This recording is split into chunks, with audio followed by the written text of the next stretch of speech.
ಸರ್ಕಾರ ಪಾರದರ್ಶಕ ಆಡಳಿತ ಮಾಡಬೇಕು, ಸ್ವಚ್ಛ ಸರ್ಕಾರ ಮಾಡಬೇಕು, ಒಳ್ಳೆಯ ಆಡಳಿತವನ್ನು ನೀಡಬೇಕಂತೇಳಿ ಬಹಳ ಪ್ರಯತ್ನ ಮಾಡ್ತಾ ಇದೆ, ಇಲ್ಲ ಅಂತಲ್ಲ. ಆದರೆ RTI ದುರ್ಬಳಕೆ ಮಾಡಿಕೊಂಡವ್ರು ಯಾರು? ACBಯಿಂದ ಲೋಕಾಯುಕ್ತ ಬಂತು. ಲೋಕಾಯುಕ್ತಕ್ಕೆ ಅಧಿಕಾರವನ್ನು ಯಾಕೆ ಕೊಡ್ತಾ ಇಲ್ಲ? ಪ್ರಾಸಿಕ್ಯೂಷನ್ಗೆ ಯಾಕೆ ಆರ್ಡರ್ ಕೊಡ್ತಾ ಇಲ್ಲ? ನಿಮ್ಮ ಸಂಪುಟದಲ್ಲಿ ಯಾಕೆ ಆ ಫೈಲನ್ನು ಇಟ್ಕೊಂಡಿದ್ರಿ? ಭ್ರಷ್ಟ ಅಧಿಕಾರಿಗಳು, ಕೋಟಿ ಕೋಟಿ ದುಡ್ಡು ಮಾಡೋರು, ಅವ್ರು ಹಾಗೆ ಬಚಾವಾಗ್ತಾ ಇದ್ದಾರೆ. ಒಬ್ರಿಗೆ ಕೇಸ್ ಆಗಿದೆ, ಸೂಪರಿಂಟೆಂಡೆಂಟ್ ಇಂಜಿನಿಯರ್ ತಗೋರಿ, ಯಾರೋ ತಗೋರಿ, ಯಾವುದೇ ಇಲಾಖೆ ತೆಗೆದುಕೊಳ್ರಿ, ಆಗೈತೇನೋ? ಮತ್ತು ಲೋಕಾಯುಕ್ತ ಹಾಕ್ಬೇಕು ನಿಮಗೆ? ಅಲ್ಲಿ ನಿಷ್ಠಾವಂತರು ಸಂತೋಷ್ ಹೆಗಡೆ ಇದ್ರು, ಎಂತೆಂಥ ಲೋಕಾಯುಕ್ತರಾಗಿ ಹೋಗಿದ್ದಾರೆ. ವೆಂಕಟಾಚಲ ಇದ್ರು, ಅದಾದ ನಂತರ ಪಾಟೀಲ್ರಿದ್ರು. ಈಗ ಏನಾಗಿದೆ ಲೋಕಾಯುಕ್ತಕ್ಕೆ? ಏನಾಗಿದೆ ಸರ್ಕಾರಕ್ಕೆ? RTI ಮತ್ತಷ್ಟು ಕಮ್ಜೋರ್ ಮಾಡ್ಕೋತಾ ನಡೆದಿದ್ರಿ ನೀವು. ಯಾಕೆ ಕಮ್ಜೋರ್ ಮಾಡ್ತಾ ಇದ್ರೆ ಗೊತ್ತಾಗ್ತಾ ಇಲ್ಲ. ಮತ್ತು ಮೇಲಿನ ಭಾಷೆನೇನು? ನಾವು ಆಡಳಿತ, ಸ್ವಚ್ಛ ಆಡಳಿತ, ಸುಂದರ ಆಡಳಿತ. ಎಂಥ ಸುಂದರ ಆಡಳಿತ, ಸ್ವಚ್ಛ ಆಡಳಿತ ನಿಮ್ಮದು? ಸಿದ್ದರಾಮಯ್ಯವರು ನಾವು ಪ್ರಶ್ನೆಯನ್ನು ಕೇಳ್ತಾ ಇದ್ದೇವೆ, ಅನೇಕ ಪ್ರಶ್ನೆಗಳನ್ನ ಇವತ್ತು ಕೇಳ್ತೇವೆ. ನೀವು 55,000 ಕೋಟಿ ಗ್ಯಾರಂಟಿಗಳನ್ನು ಕೊಟ್ರಿ, ಸರಿ ಇದೆ, ಇಲ್ಲಂತಲ್ಲ. 42,000 ಕೋಟಿ ಮಧ್ಯಪ್ರದೇಶದಿಂದ ಬರ್ತಾ ಇದೆ, ಅದಕ್ಕೆ ಸರ್ಕಾರ ನಡೀತಾ ಇದೆ. ಒಂದು 8-10 ದಿವಸ ಅವ್ರು ಸ್ಟ್ರೈಕ್ ಮಾಡಲಿಲ್ಲ, ನೋಡೋಣ. ಸರ್ಕಾರ ನಡೀತಿದಾ? ನಡೆದೇ ಇಲ್ಲ, ಸರ್ಕಾರ ಬಂದ್ ಆಗ್ತದೆ. ಅದಕ್ಕೆ ದಯಮಾಡಿ ಮುಖ್ಯಮಂತ್ರಿಗಳು ನಾ ಹೇಳೋದನ್ನು ಗಮನಿಸಬೇಕು. ನಿಮಗೆ ಸಲಹೆಗಾರ ಸರಿಯಾಗಿಲ್ಲ, ಸಲಹೆ ಕೊಡೋರು ಸರಿಯಾಗಿಲ್ಲ. ಸಲಹೆಗಾರ ಗುಂಪಿನಲ್ಲಿ ನಮ್ಮ ಅಂಥವ್ರನ್ನ ತೆಗೆದುಕೊಳ್ಬೇಕು. ಯಾಕಂತಂದ್ರೆ ಒಂದು ಉದಾಹರಣೆ ಹೇಳ್ತಾನೆ. ಇದು ಗ್ರಾಮ ಸಭೆಗಳು ನಡೀತವೆ. ಅಲ್ಲಿ ಏನು ರೂಲ್ಸ್ ಇದೆ? 100 ಸಾರ್ವಜನಿಕರಿರಬೇಕು ಅಥವಾ 1/4 ಸದಸ್ಯರಿರಬೇಕು. ಅವಾಗ ಗ್ರಾಮ ಸಭೆ ಮಾಡಲಿಕ್ಕೆ ಅವಕಾಶ ಇದೆ. ಅದು ಇಲ್ಲೀಗಲ್. ಗ್ರಾಮ ಸಭೆಗಳು ಎಷ್ಟು ನಡೀತಾ ಇದ್ದಾವೆ, ಎಷ್ಟು ಫಲಶ್ರುತಿಯಾಗಿವೆ. ಕೋರಂ ಬೇಕಲ್ಲ, ಕೋರಂ ಇಲ್ಲದೆ ಗ್ರಾಮ ಸಭೆ ನಡೀತಾ ಇದೆ. ಅದು ಇಲ್ಲ ಅಂಡ್ ವೈಡ್ ಅಂದ್ರೆ ಕಾನೂನು ಪ್ರಕಾರ ನಡೀತೇವೆ. ಇಲ್ಲಿ ಗ್ರಾಮ ಸಭೆಗಳೇ ಅಲ್ಲ, ಆಗೋದನ್ನ ಇಲ್ಲ. ಸರ್ಕಾರಕ್ಕೆ ಏನು ವರದಿ ಸಲ್ಲಿಸ್ತಾರೆ? ಕೋರಂ ಫುಲ್ ಆಯ್ತು ಅಂತ ಹೆಂಗೆ ಕಂಡಿಡ್ಯಾರ ನೀವು? ಅದಕ್ಕೆ ದಯಮಾಡಿ ಮುಖ್ಯಮಂತ್ರಿಗಳೇ, ಯೂಟ್ಯೂಬರ್ ಇದ್ದಾರೆ, ರಿಕಗ್ನೈಸ್ ಯೂಟ್ಯೂಬರ್ ಇದ್ದಾರೆ, ಪ್ರತಿಯೊಂದು ಹಳ್ಳಿಯಲ್ಲಿ ಒಬ್ಬೊಬ್ಬರು ಇದ್ದಾರೆ. ಅವ್ರನ್ನ ಯಾಕೆ ನೀವು ನೇಮಿಸ್ಕೊಳ್ತಾ ಇಲ್ಲ? ಕರ್ನಾಟಕದಲ್ಲಿ ಒಂದು ಗ್ರಾಮ ಪಂಚಾಯತಿ ಮಾಡ್ತದು ಯೂಟ್ಯೂಬರ್ಗಳಿಗೆ, ಗ್ರಾಮ ಸಭೆಗಳಿಗೆ ಏನು ಗ್ರಾಮ ಸಭೆ ನಡೀತೆ ಅವಕಾಶ ಕೊಡ್ರಿ. ಈಗ ಚುನಾವಣೆ ಟೈಮ್ದಲ್ಲಿ ನೀವು ಕ್ಯಾಮರಾಮನ್ ಬಳಕೆ ಮಾಡ್ತಿದ್ರು ಇಲ್ಲೋ? ಪ್ರೈವೇಟ್ ಕ್ಯಾಮರಾಮನ್ಗಳನ್ನು ತರ್ತಿದ್ರು, ಶೂಟಿಂಗ್ ಮಾಡ್ಕೊಂಡು ಹೋಗ್ತಿದ್ರು. ಅಲ್ಲಿ ಮತದಾನ ಭಾಳ ಶಾಂತವಾಗಿ ಸಕ್ರಿಯವಾಗಿ ನಡೀತಿತ್ತು. ಇಲ್ಲಿ ಗ್ರಾಮ ಸಭೆಗಳಿಗೆ ಯೂಟ್ಯೂಬರ್ ನೇಮಿಸರಲ್ಲ. ಈಗಾಗಲೇ ಒಂದು ಗ್ರಾಮ ಪಂಚಾಯತಿ ಪ್ರಯೋಗ ಮಾಡಿ ಸಕ್ಸಸ್ ಆಗಿದೆ. ಇಡೀ ಕರ್ನಾಟಕದಲ್ಲಿ ಯಾಕೆ ನೀವು ಮಾಡ್ತಾ ಇಲ್ಲ? ಪಾರದರ್ಶಕ ಆಡಳಿತ ಮಾಡಬೇಕಾದ್ರೆ ಯೂಟ್ಯೂಬರ್ಗಳ ಬಳಕೆಯನ್ನು ನೀವು ಮಾಡ್ಕೋಬೇಕು. ನೀವು ಮೂರು ಗ್ರಾಮ ಕೂಡಿ ಒಂದು ಗ್ರಾಮ ಪಂಚಾಯತಿ ಅಂತೇಳಿರಿ. ಅಲ್ಲಿ ಒಬ್ಬರು ಯೂಟ್ಯೂಬರ್ ಸಿಗಂಗಿಲ್ಲ, ಸಿಗ್ತಾರೆ. ಯೂಟ್ಯೂಬ್ ನಡೆಸಿರ್ತಾರೆ. ಅವ್ರಿಗೆ ಹೇಳಬೇಕು, ಸ್ಟಾರ್ಟಿಂಗಿಂದ ಎಂಡಿವರೆಗೆ ನೀವು ಶೂಟಿಂಗ್ ಮಾಡಿ ನಾವು ನಮ್ಗೆ ಕೊಟ್ಟರೆ ನಿಮ್ಗೆ 1,000 ರೂಪಾಯಿ ಕೊಡ್ತೇವೆ ಅಂತ ಹೇಳಬೇಕು. ಮಾಡ್ತಾನೆ ಅವನು. ವರ್ಷದಲ್ಲಿ ಎಷ್ಟು ಗ್ರಾಮ ಸಭೆ ನಡೀತಾ ಅದು ಮಹತ್ವಲ್ಲ. ಇಲ್ಲಿ ಯೂಟ್ಯೂಬರ್ ಹೊಟ್ಟೆ ತುಂಬಿತು, ಅವ ಯಾಕೆ ಭಿಕ್ಷೆ ಬೇಡ್ಕೊತ ಹೋಗ್ತಾನೆ? PDOಗಳ ಕಡೆಗೆ ಎಲ್ಲ ಕಡೆ ಯಾಕೆ ಭಿಕ್ಷೆ ಬಿಡ್ತಾನೆ ಅವನು? 4 ಸಭೆ ಆಯ್ತು ಅಂದ್ರೆ 4,000 ಸಿಗ್ತಾವನಿಗೆ. ಇದ್ಯಾಕೆ ಮಾಡ್ತಾ ಇಲ್ಲ? ಮತ್ತು ಪಾರದರ್ಶಕ ಆಡಳಿತ ಆಯ್ತು. ಎಷ್ಟು ಮಂದಿ ಬಂದರು, ಏನು ಹೋದ್ರು, ಯಾರ ಪ್ರಶ್ನೆ ಕೇಳಿದ್ರು, ಯಾರು ಉತ್ತರ ಕೇಳಿದ್ರು, ಸೆಕ್ರೆಟರಿ ಎಷ್ಟು ಮುಚ್ಕೊಂಡ, ಸದಸ್ಯರು ಎಷ್ಟು ಮುಚ್ಕೊಂಡ್ರು, ಯಾವ ಪ್ರಶ್ನೆ ಕೇಳಬೇಕಾಗಿತ್ತು, ಯಾವ ಪ್ರಶ್ನೆ ಕೇಳಬಲ್ಲ ಆಗಿತ್ತು. 15-14ನೇ ಹಣಕಾಸಿನ ಅಡಿಯಲ್ಲಿ ಎಷ್ಟು ಅವ್ಯವಹಾರ ಆಗಿದೆ ಅಂತ ಒಬ್ಬ ಸಾಮಾನ್ಯ ಪ್ರಜೆ ಕೇಳಿದಾಗಲಿ ಉತ್ತರ ಕೊಡ್ತಿದ್ರಿ. ಈಗ RTI ಕಾರ್ಯಕರ್ತರು ಅರ್ಜಿ ಹಾಕಿರೂ ಕೊಡ್ತಾ ಇಲ್ಲ. ಯೂಟ್ಯೂಬರ್ ಇರೋದ ನೇರವಾಗಿ ಸಂದರ್ಶನ ಮಾಡ್ತಾರೆ, ಲೈವ್ ಇಡ್ತಾರೆ. ಅವರು ಲೈವ್ ಹಿಡಿದ್ರೆ ಎಲ್ಲ ಸಮಸ್ಯೆ ಬಗೆಹರಿತೈತಲ್ಲ. ಸಚಿನ್ ಅವರೇ, ರಾಜು ಕುಮ್ಮಳ್ಳಿ ಅವರೇ, ನಾಯಕ್ ಅಡವಿಶಿ ಅವರೇ, ಸರ್ ಮಾಹಿತಿ ಹಕ್ಕು ಕಾಯ್ದೆ ತುಂಬ ದುರುಪಯೋಗ ಆಗ್ತಿದೆ. ಬಹಳಷ್ಟು ಜನರು ಅಧಿಕಾರಿಗೆ ಬ್ಲ್ಯಾಕ್ ಮೇಲ್ ಮಾಡ್ತಿದ್ದಾರೆ. ಇಲ್ಲ, ತಪ್ಪದು. ಅಡವಿಶಿ ಅವರೇ, ತಪ್ಪದು. ಕೇವಲ 10% ಅಷ್ಟೇ ಮಾಡ್ತಿರ್ಬೋದು. ಅವರನ್ನು ಬ್ಲ್ಯಾಕ್ ಲಿಸ್ಟ್ಗೆ ಹಾಕಿದ್ದಾರೆ. ಆದರೆ ನಮ್ಮಂಥವ್ರು ಸಾರ್ವಜನಿಕರು ಏನೋ ನಿಮ್ಮ ಊರಾಗ ಒಂದು ಗಟ್ರ ಅಥವಾ ಯಾವುದೋ ಒಂದು ರಸ್ತೆಯ ಕಳಪೆ ಆಗಿತ್ತು, ಮಾಹಿತಿ ಹಾಕದ ಹಾಕಿದ್ರು ಸಿಗ್ತೈತೆ. ಎಲ್ಲರೂ ಹಂಗೆ ಮಾಡತ್ತಿಲ್ಲ. ತಪ್ಪು ದಾರಿಗೆ ಎಳಿಬೇಡ್ರಿ ನೀವು. ಆರ್ ಟಿ ಐ ಕಾರ್ಯಕರ್ತರು ಬೇಕು. 2005ರಿಂದ ಆರ್ ಟಿ ಐ ಬಂತು, ಅಲ್ಲಿಂದ ಇಲ್ಲಿವರೆಗೆ ಏನು ಸಮಸ್ಯೆ ಇದೆ? ಕಮ್ಜೋರ್ ಮಾಡ್ಕೋತ ಬಂದ್ರು ಅದನ್ನು. ಮೊದಲು ಆರ್ ಟಿ ಐ ಅಂದ್ರೆ ಹೆದರ್ತಿದ್ರು, ಈಗ ಹೆದರಂಗಿಲ್ಲ. ಉತ್ತರ ಕೊಡ್ತಾರೆ, ತಪ್ಪು ಉತ್ತರ ಕೊಡ್ತಾರೆ. ತಪ್ಪು ಉತ್ತರ ಕೊಟ್ಟರೆ ಲೋಕಾಯುಕ್ತ ಹೋಗ್ಬೇಕಂತಿದೆ, FIR ಮಾಡ್ಬೇಕಂತಿದೆ. ಯಾರು ಮಾಡ್ತಾರೆ? ಮತ್ತು 4 ಪ್ರಶ್ನೆ ಕೇಳಿದ್ರೆ 5,000 ತುಂಬ್ರಿ, 2,000 ತುಂಬ್ರಿ, 3,000 ತುಂಬ್ರಿ, ನಿಮ್ಮ ಪೇಜ್ ಇಷ್ಟಾಗಿದೆ. ಸುಮ್ಮನೆ ಒಂದು ಲೆಟರ್ ಬರ್ಕಂತಾರೆ. ಹೆಂಗೆ ತುಂಬಲಿಕ್ಕೆ ಸಾಧ್ಯ ಇದೆ? ಇದು ಸ್ವಚ್ಛ ಆಡಳಿತ, ಪಾರದರ್ಶಕ ಆಡಳಿತ ಮಾಡ್ಬೇಕಂತ ಆರ್ ಟಿ ಐ ಬಂದಿದೆ. ಅಡಿವಿಶ್ ಅವರೇ, ಕೇವಲ ನಾವು ಒಂದು ಕಣ್ಣಿಂದ ನೋಡಬಾರ್ದು. ಸಮಾಜದ ಹಿತದೃಷ್ಟಿಯಿಂದ ಆರ್ ಟಿ ಐ ಬಂದಿದೆ. ಅದನ್ನು ಎಷ್ಟೋ ಪ್ರಕರಣಗಳು ಬಹಿರಂಗಿವೆ, ಎಷ್ಟೋ ಪ್ರಕರಣಗಳಿಗೆ ದಂಡಾಗಿದೆ. 10 ಕೋಟಿ ದಂಡಾಗಿದೆ. ಅದು ಕೇವಲ 2.5 ಕೋಟಿ ತುಂಬಿದ್ದಾರೆ ಅವರು. 2,45,00,000 ಬಾಕಿ ತುಂಬಬೇಕಾಗಿದೆ. ಅಸಡ್ಡೆ ಮಾಡ್ತಾ ಇದ್ದಾರೆ. ಕಾರ್ಯಕರ್ತರ ಅರ್ಜಿ ಹಾಕಿ ತುಂಬಬೇಡ, ಕೊಡಬೇಕೋ ಬೇಡ? ಆರ್ ಟಿ ಐನಿಂದನೇ ಈ ಜಗತ್ತು ನಡೀತಾ ಇದೆ ಅಂತ ಹೇಳ್ಬೋದು. ನಮ್ಮ ಭಾರತ ದೇಶ ಬರ್ಲಿಕ್ಕೆ 8 ವರ್ಷ ಹಿಡಿತು. 2005ರಲ್ಲಿ ಬಂತು. ಅಲ್ಲಿಂದ 2025 ಆಯ್ತು, 20 ವರ್ಷ ಆಯ್ತು. ಅದರ 10 ವರ್ಷ ಮುಚ್ಚೆ ಇಟ್ಟಿದ್ರು ಅಧಿಕಾರಿಗಳು. ಇನ್ನೂ ಕೂಡ ಗ್ರಾಮ ಸೇವೆ ಹೋದ್ರೆ ಅಲ್ಲಿ ಆರ್ ಟಿ ಐ ಒಂದು ಮಾಹಿತಿ ಹಾಕಿ ಕೊಡುವಂತ ಅಧಿಕಾರಿ ಇಲ್ಲ, ಬೋರ್ಡ್ ಇಲ್ಲ. ಕಂಪಲ್ಸರಿ ಬೋರ್ಡ್ ಹಾಕ್ಬೇಕಂತಿದೆ. ಆರ್ ಟಿ ಐ ಪರವಾಗಿರೋರು ನಾವು, ಯಾಕಂದ್ರೆ ಎಲ್ಲ ಜ್ಞಾನ ಇದೆ, ಎಲ್ಲವನ್ನು ಬಲ್ಲವರು ನಾವು. ಹೀಗಾಗಿ ನಾಯಕ ಅಡಿವಿಶ್ ಅವರೇ, ನಿಮ್ಮ ಒಂದು ಪ್ರಶ್ನೆಗೆ ನಾನು ಉತ್ತರ ಕೊಟ್ಟಂತಾಗಿದೆ. ಈಗ ಯೂಟ್ಯೂಬರ್ ಕಡೆ ಬರೋಣ. ಯೂಟ್ಯೂಬರ್ಗಳು ಹೊಟ್ಟೆ ತುಂಬತೈತೆ. ಎಲ್ಲ ಯೂಟ್ಯೂಬರ್ಗಲ್ಲ, ಯಾರು ರಿಕಗ್ನೈಸ್ ಆಗಿದ್ದಾರೆ. ಯೂಟ್ಯೂಬರ್ ಅಂದ್ರೆ ಯಾರು? 1,000 ಸಬ್ಸ್ಕ್ರೈಬ್ ಆಗಿರ್ಬೇಕು, 4,000 ಅವರ್ಸ್ ನೋಡಿರ್ಬೇಕು, ಅವನು ಮೊನಿಟೈಸ್ ಆಗಿರ್ಬೇಕು, ಅವನಿಗೆ ಜಾಹೀರಾತು ಸಿಕ್ಕ ಒಂದು ಕಂತು ಬಂದಿರಬೇಕು. $100 ಅಂದ್ಕೊಳ್ಳೆ $8,700 ಬಂದಿರ್ಬೇಕು. ಅಂಥವ್ರು ಇದಾರಲ್ಲ, ಅದು ರಿಕಗ್ನೈಸ್ ಇಡೋದು ಯೂಟ್ಯೂಬರ್ ಎಲ್ಲರಿಗೆಲ್ಲ. ಅಂಥವ್ರಿಗೆ ನೀವು ಕೊಡ್ರಲ್ಲ, ಅವ್ರು ಲೈವ್ ಮಾಡ್ತಾರೆ, ಪಾರದರ್ಶಕ ಆಡಳಿತ ಆಗ್ತಿದೆ. ಕೇವಲ ಭಾಷಣ ಮಾಡೋದ್ರಿಂದ ಏನೂ ಆಗೋದಿಲ್ಲ. ಗ್ಯಾರಂಟಿಗಳಿಂದ ನೀವು ನಂಬಿದಿರಿ, ಕಾಂಗ್ರೆಸ್ ಅವರು, ನೀವು ಗ್ಯಾರಂಟಿಗಳನ್ನ ನಂಬಿದಿರಿ. ಗ್ಯಾರಂಟಿಗಳಿಂದ ಸರ್ಕಾರ 2028ರಲ್ಲಿ ಗ್ಯಾರಂಟಿ ಬರೋದಿಲ್ಲ. ಯಾಕಂದ್ರೆ ಅಭಿವೃದ್ಧಿಗಾಗಿ ದುಡ್ಡಿಲ್ಲ ಅಂತೇಳಿ ಎಲ್ಲರಿಗೂ ಗೊತ್ತಾಗಿಬಿಟ್ಟೆ. ಪೆನ್ಷನ್ಗೆ ಬರುವಂಥ ಏನು ಪೆನ್ಷನ್ ಹಣ ಸರಿಯಾದ ಪ್ರಮಾಣದಲ್ಲಿ ಸಿಗ್ತಾ ಇಲ್ಲ. ಗುತ್ತಿಗೆದಾರರು ಎಷ್ಟು ಕೊಡ್ಬೇಕಂತ ಹೇಳಿದ್ರು. ನಿನ್ನೆ ನಾವು ಹೇಳಿದ್ದೇವೆ, ಅಷ್ಟು ದುಡ್ಡು ಕೊಡ್ಲಿಕ್ಕಿಲ್ಲ, ನಾವು ಕೊಡ್ತೇವೆ ಅಂತೇಳಿ ಡಿ ಕೆ ಶಿವಕುಮಾರ್ ಉಪಮುಖ್ಯಮಂತ್ರಿಗಳು ಮೀಟಿಂಗ್ ಮಾಡಿದ್ರು. ಎಷ್ಟು ಮೀಟಿಂಗ್ ಅದು? ಸತೀಶ್ ಜಾರಕಿಹೊಳಿ ನೇತೃತ್ವದಲ್ಲಿ ಮೀಟಿಂಗ್ ಆಯ್ತು. CM ಅವರು ಹೇಳ್ತಾರೆ ನಾವು ಕೊಡ್ತೇವೆ ಅಂತ. ಹಿಂದಿನ ಸರ್ಕಾರ 40% ಬಸ್ ಸರ್ಕಾರ ಅಂದ್ರೆ, ನಿಮ್ದು ಎಷ್ಟು ಪರ್ಸೆಂಟೇಜ್ ಸರ್ಕಾರ? ನನಗನ್ನಿಸ್ತಿದೆ 60% ಬಸ್ ಸರ್ಕಾರ ಕಾಂಗ್ರೆಸ್ ಇದು. ಹಂಗೆ ನೋಡಿದ್ರೆ, ಯಾಕಂದ್ರೆ ಬಿಲ್ ಆಗ್ತಾ ಇಲ್ಲ ಅಂದ್ರೆ ಅರ್ಥ ಏನು? ಸರಿಯಾಗಿ ಪೆನ್ಷನ್ ಬರ್ತಾ ಇಲ್ಲ, ಅರ್ಥ ಏನು? ವಿಧವಾ ವೇತನ ಸರಿಯಾಗಿ ಬರ್ತಾ ಇಲ್ಲ. 3 ತಿಂಗಳು ನಮ್ಗೆ ಗ್ಯಾರಂಟಿ ಹಣ ಆಗ್ತಾ ಇದ್ರಿ. ಅದ್ರ ಮೇಲೆ ಗೊತ್ತಾಗಿಲ್ಲ ಎಷ್ಟೈತೆ ಏನೈತೆ. ಈಗ ಮತ್ತೆ 9,000 ಕೋಟಿ ಯಾಕ? 18,000 ಕೋಟಿ ಸಾಲ ತೆಗೀರಿ, ಮತ್ತೇನು ಮಾಡೋಕ್ಕಾಗ್ತೈತೆ? ಕೇಂದ್ರ ಸರ್ಕಾರದು 1,000 ಪರಿಹಾರ ಧನ ಕೊಡಂದ್ರೆ 328 ಕೋಟಿ ಏನೋ ಕೊಟ್ಟಿದ್ದಾರೆ. 1,000 ಕೋಟಿ ಎಷ್ಟು ಕೊಟ್ಟಿದ್ದಾರೆ. ಅದರಿಂದ ಏನೂ ಸಾಲೋದಿಲ್ಲ. ಹಿಂಗಾದ್ರೆ ಹೆಂಗೆ? ಕರ್ನಾಟಕ ಮಲ್ತಾ ಇದ್ದವ್ರನ್ನ ಮಾಡ್ತಾ ಇದೆ ಕೇಂದ್ರ ಸರ್ಕಾರ, ಇಲ್ಲಂತಲ್ಲ. ಇವತ್ತಿನ ಮುಖ್ಯ ವಿಡಿಯೋ ಅದಲ್ಲ. ಮುಖ್ಯ ವಿಷಯ ಏನಂತಂದ್ರೆ, ಯೂಟ್ಯೂಬರ್ಗಳಿಗೆ ನೀವು ಗ್ರಾಮ ಸಭೆಗೆ ಲೈವ್ ಮಾಡಿ ಕಳಿಸಿದರೆ ಎಲ್ಲ ಗೊತ್ತಾಗೈತೆ. ನೀವು ಯಾರು ಖರೆ ಹೇಳ್ತಾರೆ, ಯಾರು ಸುಳ್ಳು ಹೇಳ್ತಾರೆ, ಯಾವ ಪ್ರಶ್ನೆ, ಯಾವ ಸೆಕ್ರೆಟರಿ ಅಥವಾ ಯಾವ PDO ಮುಚ್ಚಿಟ್ಟಿದ್ದಾರೆ. PDO ಅಂದ್ರೆ ನಿಮ್ಗೆ ಗೊತ್ತಿದೆ. 2ನೇ MLAಗಳು ಶಿವ ಶಿಂದೆ ಅವರೇ, ನೀವು ಚಿಕ್ಕೋಡಿ ತಾಲೂಕು ಹೋಗ್ರಿ, ಅಂಕ್ಲಿ ಕೋರೆ ಅಂಕ್ಲಿ ಇದೆ ಅಲ್ಲಿ. ಅಂಬರೀಶ್ ಪಾಟೀಲ್ ಭ್ರಷ್ಟ PDO, ಎಲ್ಲೆಲ್ಲೋ ನುಂಗಿ, ಹಿರೇಕೊಡಿ ನುಂಗಿ, ಅಲ್ಲಿ ನುಂಗಿ ಇಲ್ಲಿ ಬಂದ. ಕೇವಲ 8-9 ವರ್ಷಗಳಲ್ಲಿ 1 ಕೋಟಿ ರೂಪಾಯಿಗಿಂತ ಹೆಚ್ಚು ಆಸ್ತಿ ಇದೆ. ಅಂದ್ರೆ ಆದಾಯಕ್ಕಿಂತ 200 ಪಟ್ಟು ಹೆಚ್ಚಿದೆ. ಅವ್ರ ಮೇಲೆ ಯಾಕೆ ನೀವು ಕ್ರಮ ಕೈಗೊಳ್ಳ? ನಾವು CO ಶಿಂದೆ ಅವ್ರಿಗೆ ಕೇಳ್ತೇವೆ, ನೇರವಾಗಿ ಕೇಳ್ತೇವೆ ನಿಮಗೆ. ಅಂಬರೀಶ್ ಪಾಟೀಲ್ ಯಾರು? ಎಷ್ಟು ವರ್ಷದಿಂದ ಸಜೆಸ್ಟ್ ಮಾಡಿದ್ದಾನೆ? ಎಷ್ಟು ಬಿಲ್ ಆಗ್ತದೆ? ಎಷ್ಟು ವೇತನ ಆಗ್ತೈತೆ? ಅದಕ್ಕೆ ಆಸ್ತಿ ಎಷ್ಟಿದೆ? 4 ಪಾಟ ಚಿಕ್ಕೋಡಿಯಲ್ಲಿ, 4 ಪ್ಲಾಟ್ಗಳು, ದುಮ್ದಾಮ್ ಮದುವೆ, 1 ಕೋಟಿ ಬಂಗಾರ, ಲಕ್ಷ ಅಲ್ಲ ಕೋಟಿ ಲೆಕ್ಕದಲ್ಲಿ ಆ ಮನುಷ್ಯ ಇದ್ದಾನೆ. ನೀವು ಯಾಕೆ ರೇಡ್ ಮಾಡ್ತಾ ಇಲ್ಲ? ನಾವು ಕೇಳ್ತೇವೆ. ಅಂಥವ್ರನ್ನ ಯಾಕೆ ಬಿಡಿದ್ರಿ? ಇಂಥವ್ರನ್ನ ಕಡಿವಾಣ ಹಾಕ್ಬೇಕಾದ್ರೆ, PDOಗಳನ್ನ ಕಡಿವಾಣ ಹಾಕ್ಬೇಕಾದ್ರೆ ಯೂಟ್ಯೂಬರ್ ನೇರ ಪ್ರಸಾರ, ಲೈವ್ ಈಸ್ ಇಂಪಾರ್ಟೆಂಟ್. ಮುಖ್ಯಮಂತ್ರಿಗಳು ನಾವು ಅದನ್ನು ಹೇಳ್ತಾ ಇದೆ. Santu bye thank you, Sachin thank you, happy Deepavali, same to you.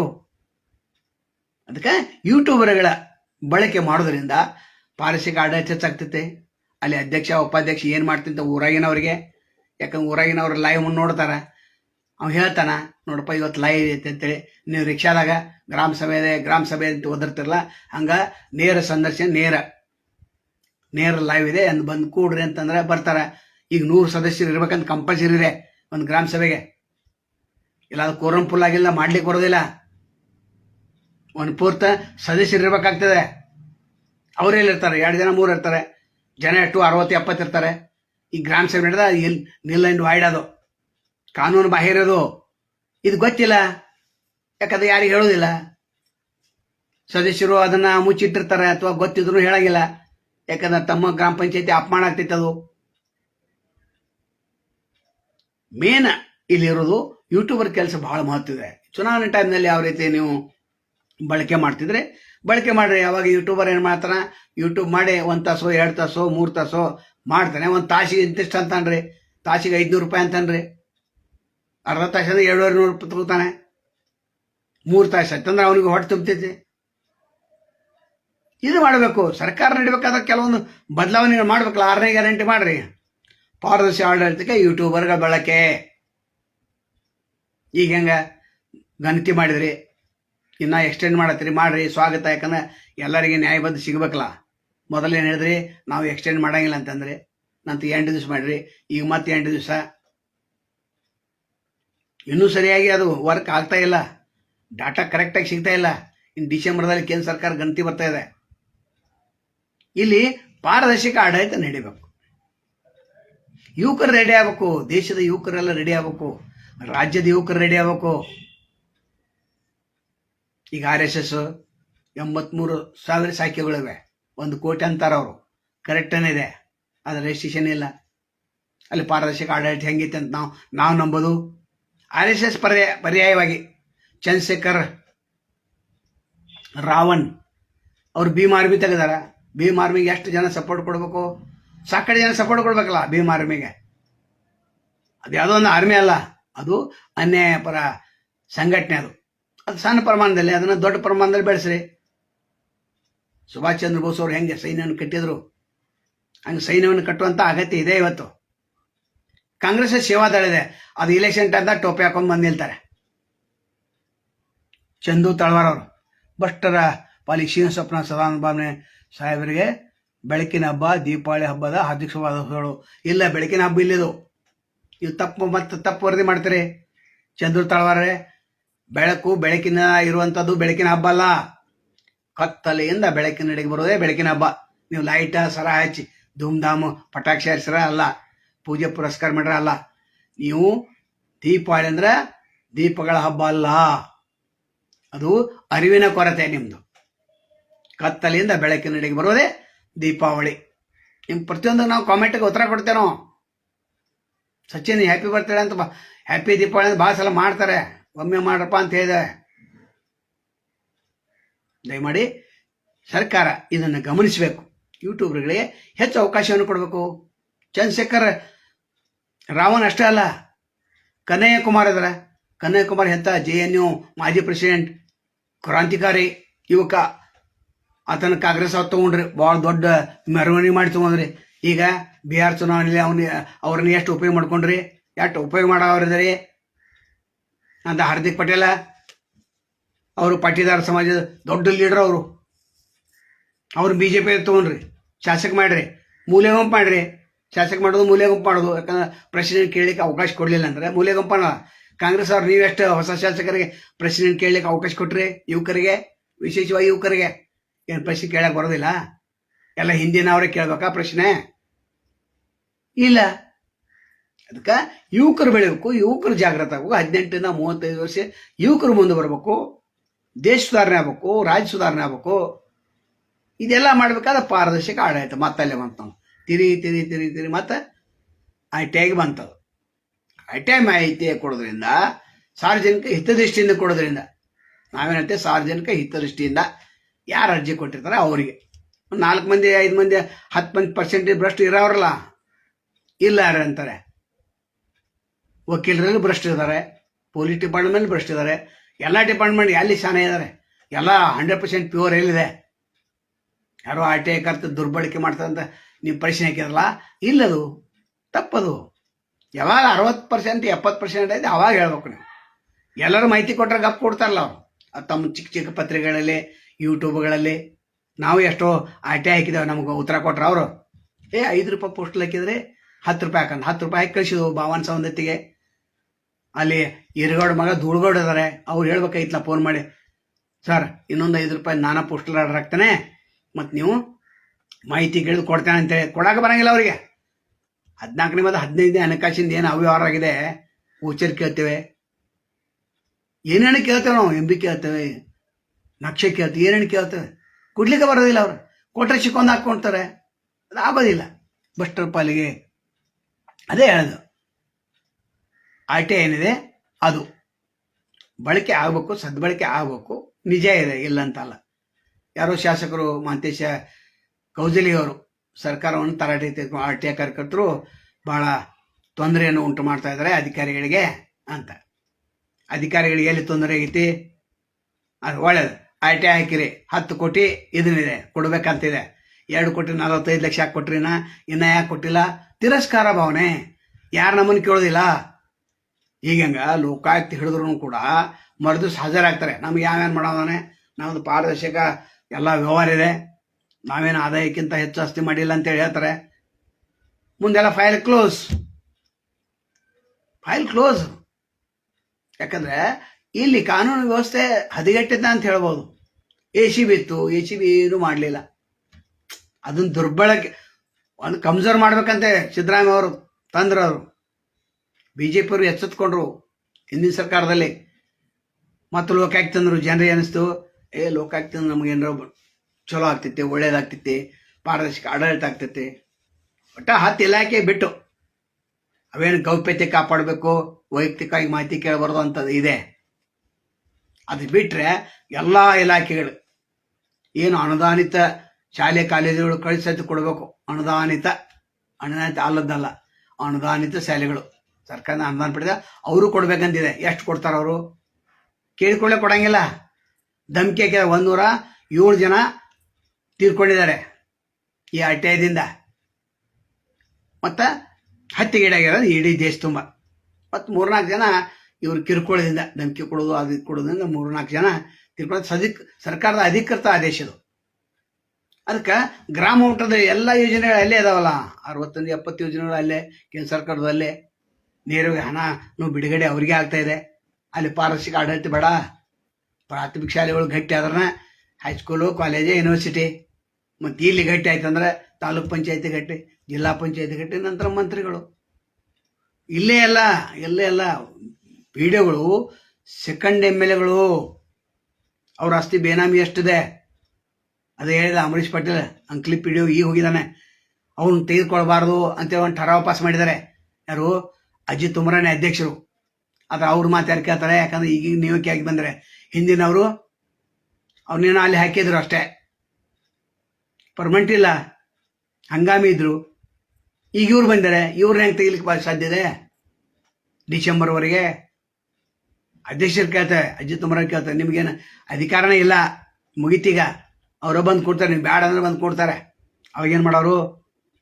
ಸರ್ಕಾರದ ಅಧ್ಯಕ್ಷಕ್ಕಿಂತ, ಗ್ರಾಮ ಪಂಚಾಯತ್ಗಿಂತ, ಊರಕ್ಕಿಂತ ಇವರು ದೊಡ್ಡ ಅಧಿಕಾರವನ್ನು ಹೊಂದಿದವರು. ಇವರೇ ಎಲ್ಲ ಮೂಲ. ಊರು ಸುಧಾರ ಮಾಡೋರು ಇವರೇ, ಹಾಳು ಮಾಡೋರು ಇವರೇ. ಎಷ್ಟು ಅಭಿವೃದ್ಧಿ ಕೆಲಸಗಳನ್ನು ಮಾಡ್ತಾರೆ, ಎಷ್ಟು ಪರ್ಸೆಂಟೇಜ್ ಫಿಕ್ಸ್ ಆಗಿದೆ ಅಧ್ಯಕ್ಷ ಮತ್ತು ಇವ್ರ ನಡುವೆ. ಒಳ್ಳೇದು ಹೋಗಲಿ, ಎಲ್ಲ ಹೋಗಲಿ. ಗ್ರಾಮ ಸಭೆಗಳಲ್ಲಿ ಸಾಗರ್ ಕೋಲ್ಕರ್ ಧನ್ಯವಾದಗಳು. ಗ್ರಾಮ ಸಭೆಗಳಲ್ಲಿ ಯೂಟ್ಯೂಬರ್ಗಳ ಬಳಕೆ ಯಾಕೆ ಮಾಡಬಾರ್ದು? ಬಳಕೆ ಮಾಡೋದ ಪಾರದರ್ಶಕ ಆಡಳಿತ ಆಗ್ತಿತ್ತು. ಅವಾಗೆಲ್ಲ ಸ್ಪಷ್ಟ ಆಗ್ತಿತ್ತಲ್ಲ, ಎಲ್ಲ ಸ್ಪಷ್ಟ ಆಗ್ತೈತೆ. ಈ ಸಾಗರ್ ಕೋಲ್ಕರ್ ಅಂತ ಎಲ್ಲೆಲ್ಲೋ RTI ಅರ್ಜಿ ಹಾಕಿರ್ತಾರೆ, ಅವ್ರಿಗೆ ಯಾಕೆ ಉತ್ತರ ಕೊಡಂಗಿಲ್ಲ ನೀವು? ತಪ್ಪು ಉತ್ತರ ಯಾಕೆ ಕೊಡ್ತಾರೆ? ಈ ತಪ್ಪು ಉತ್ತರ ಕೊಟ್ಟರೆ ಸಾಗರ್ ಕೋಲ್ಕರ್ ಅಂತ ಗೊತ್ತಿಲ್ಲ ಏನು, ಇದನ್ನು ಕಂಪ್ಲೇಂಟ್ ಕೊಡಬೇಕು, ಪೊಲಿಟಿಷಿಯನ್ ಕಂಪ್ಲೇಂಟ್ ಕೊಡ್ಬೇಕಂತ ಗೊತ್ತಿಲ್ಲ. ಲೋಕಾಯುಕ್ತರಿಗೆ ಸರ್ ವರದಿ ಅಂತ ತಪ್ಪು ಕೊಟ್ಟಿದ್ದಾರೆ ಗೊತ್ತಿಲ್ಲ. ಇವು ಕೊಟ್ಟರೆ ಅವ್ನು ಸರಿ ಉತ್ತರ ಕೊಡೋದು ಮಾತು ಬರಿತಾನೆ, ಅವನು 30 ದಿವಸ ಇಟ್ಕೊಂಡು ಕುಂತಾನೆ. ಅಲ್ಲಿಂದ ಪ್ರಥಮ ಮಾಹಿತಿ ಹಕ್ಕು ಅಧಿಕಾರಿ ಇವು PDO ಬಿಟ್ಟರೆ, ಅಲ್ಲಿಂದ ಆಯುಕ್ತರಿಗೆ ಹೋಗ್ತೈತಿ, ಅಲ್ಲಿ ಆಯುಕ್ತರನ್ನ ನೇಮಕ ಇಲ್ಲ. ಇಡೀ ಕೇಂದ್ರ ಸರ್ಕಾರದಲ್ಲಿ ಆಯುಕ್ತರ ನೇಮಕ ಇಲ್ಲ. ಮಾಹಿತಿ ಹಾಕೋದು ನರೇಂದ್ರ ಮೋದಿ ಅವ್ರು ನೀವೇನು ಮಾಡ್ತಾ ಇದ್ರಿ? ಸಿದ್ದರಾಮಯ್ಯ ಅವ್ರು ನೀವೇನು ಮಾಡ್ತಾ ಇದ್ರಿ? ಬೇಗನೆ ಆಯುಕ್ತರ ನೇಮಕ ಮಾಡಿದ್ರೆ ಅಲ್ಲೇನು ಪೆಂಡಿಂಗ್ ಇದಾವೆ ಕೇಸುಗಳು ಸಾಕಷ್ಟು 4 ಲಕ್ಷ ಚಿಲ್ಲರೇನೋ ಪೆಂಡಿಂಗ್ ಇವೆ. ಅವೆಲ್ಲ ಆಗ್ತವೆ. ಪ್ರಥಮ ಮೇಲ್ಮನೆ ಹಕ್ ಏನು ಅರ್ಜಿ ಹಾಕಿರುತ್ತೆ ಅವು ಕೂಡ ಪೆಂಡಿಂಗ್ ಇವೆ. ಇಲ್ಲಿ ಗ್ರಾಮದಲ್ಲಿ ಅವರು ಉತ್ತರ ಕೊಡೋಂಗಿಲ್ಲ. ಪಿ ಡಿಒಗಳು ಉತ್ತರ ಕೊಟ್ಟು ಸಿಕ್ಕೊಂಡ್ಕೊತಾರೆ. ಧಮಕಿ ಹಾಕೋದು, ಅದು ಮಾಡೋದು, ಇದು ಮಾಡೋದು, ಮೇಲಾಪಿ ಕುಸ್ತಿ ಮಾಡೋದು, ಬರ್ರಿ ಬಗೆಹರಿಸೋಣ ಅನ್ನೋದು ಅಂಥವು ನಡೆದಾರಲ್ಲ ಇಡೀ ಕರ್ನಾಟಕದಲ್ಲಿ. ನಾನು ಹೇಳೋದು ಇಡೀ ಕರ್ನಾಟಕದಲ್ಲಿ. ಅದಕ್ಕೆ ಒಂದು ಉದಾಹರಣೆ ತೊಗೊಂಡೆ. ಅಂಕಲಿ ಗ್ರಾಮ ಪಂಚಾಯತ್ ಸಿಂಧೆ ಅವ್ರು ಏನು ಮಾಡ್ತಿದ್ರೆ ಕ್ರಮ ಕೈಗೋತೀರಾ? ಕಾದು ನೋಡ್ತೇವೆ. ಇನ್ನೊಂದೆರಡು ವಿಡಿಯೋ, ಮೊನ್ನೆ ಒಂದು ವಿಡಿಯೋ ಮಾಡಿದ್ದೆ ನಾವು ಅಮರೀಶ್ ಪಾಟೀಲ್ ಬಗ್ಗೆ. ನಿಮ್ಮ ಕ್ರಮ ಕೈಗೊಂಡಿಲ್ಲ ಅಂತ ನಮ್ಗೆ ಗೊತ್ತಿದೆ. ಅವ್ನು ಕರೆಸಿ ಎಚ್ಚರಿಕೆ ಕೊಡಬೇಕು. ಲೋಕಾಯುಕ್ತರ ಸ್ವಯಂ ದೂರನೇ ಯಾಕೆ ದಾಖಲಿಸ್ಕೊಳ್ಳೋದಿಲ್ಲ ನೀವು? ಯಾಕಂದ್ರೆ ಸೋಷಿಯಲ್ ಮೀಡಿಯಾದಲ್ಲಿ ಬಂದದ್ದು ಕೂಡ ಅಧಿಕೃತನೇ ಅಂತ ಪರೀಕ್ಷೆ ಮಾಡಬೇಕು. ನೋಟಿಸ್ ಕೊಟ್ಟು ಕಳಿಸಲ್ಲ, ಗೊತ್ತಾಗ್ತದೆ. ನಾವೆಲ್ಲ ಹೇಳಿದ್ದೇವೆ 70-80 ಸೈಜನ್ ಸೈಟ್ಗಳು 30-40 ಬರೀ 8-9 ವರ್ಷದಾಗ 1 ಕೋಟಿ. ಮತ್ತಿನ್ನು ಅವನು ಹಂಗಕ್ಕಾದ್ರೆ ಎಷ್ಟು ಸರ್ಕಾರವನ್ನು ಡುಬಾಯಿಸ್ಬೋದು? ಎಲ್ಲೆಲ್ಲಿ ಪಂಚಾಯತಿಗಳು ಕೂಡಲೇ ಎಲ್ಲೆಲ್ಲಿ ಲೂಟಿ ಮಾಡಬಾರ್ದು? ಮಾಡ್ಬೋದಿಲ್ಲ, ಗೊತ್ತಾಗ್ತೈತೆ. ಬೆಳೆ ಹಚ್ಚಿರಿ ಮೊಳಕೆಯಲ್ಲಿ ಇಂಥ ಬಸ್ನ ಪಿ ಡಿ ಒಗಳನ್ನ ಇಟ್ಕೊಂಡು ನೀವು ಅಧಿಕಾರವನ್ನು ನಡೆಸ್ತೀರಿ ಅಂತಂದರೆ ಹೇಗೆ ಸ್ವಾಮಿ? ಹೇಗೆ ಆಡಳಿತವನ್ನು ನೀವು ಶಿಸ್ತವಾಗಿ ನಡೆಸ್ತಾ ಇದ್ರಿ? ಪಾರದರ್ಶಕ ಆಡಳಿತ ಇಲ್ಲಂತಲ್ಲ, ಕೆಲವೊಂದು ವಿಷಯದಲ್ಲಿ ಪಾರದರ್ಶಕ ಆಡಳಿತ ಇದೆ. ಯಾಕಂದ್ರೆ ಪೊಲೀಸ್ ಸ್ಟೇಷನ್ಗಳ ಜನಸ್ನೇಹಿ ಪೊಲೀಸ್ ಸ್ಟೇಷನ್ ಮಾಡಿದ್ರಿ, ಧನ್ಯವಾದಗಳು ಸಿದ್ದರಾಮಯ್ಯ ಅವರಿಗೆ. ನಂತರ ಪೊಲೀಸರು ಅಡ್ಡಗಟ್ಟಿ ವಾಹನಗಳನ್ನ ಹಿಡಿತಾಯಿದ್ರು. ಅದು ಬ್ಯಾಡ ಅಂತಂದ್ರಿ, KPI ಆ್ಯಕ್ಟ್ ಬ್ಯಾಡ ಅಂತಂದ್ರಿ. ಏನು ಹಬ್ಬದ ನಿಮಿತ್ತವಾಗಿ ಇದನ್ನು ಮಾಡಿರ್ಬೇಕು. ಹಬ್ಬ ಮುಗಿಯೋಣ KPI ಆ್ಯಕ್ಟ್ ಹಾಕ್ರಿ, ನಂತರ ಮತ್ತೆ ಹಿಡ್ರಿ ಅಂತಂದ್ರೆ, ಯಾಕಂದ್ರೆ ಸರ್ಕಾರದ ದುಡ್ಡು ಇಲ್ಲ. ಅವ್ರು ದುಡ್ಡು ವಸೂಲಿ ಮಾಡಿ ಕೊಡ್ತಿದ್ರು. ಅಟ್ಲೀಸ್ಟ್ ಅವ್ರ ಡಿಪಾರ್ಟ್ಮೆಂಟ್ ದುಡ್ಡು ಅಲ್ಲಿ ವಸೂಲಾಗ್ತಿತ್ತಲ್ಲ, ಅದು ಇಲ್ಲ. ಸರ್ಕಾರದ ಲೈಬ್ರರಿಗೆ ದುಡ್ಡು ಇಲ್ಲ.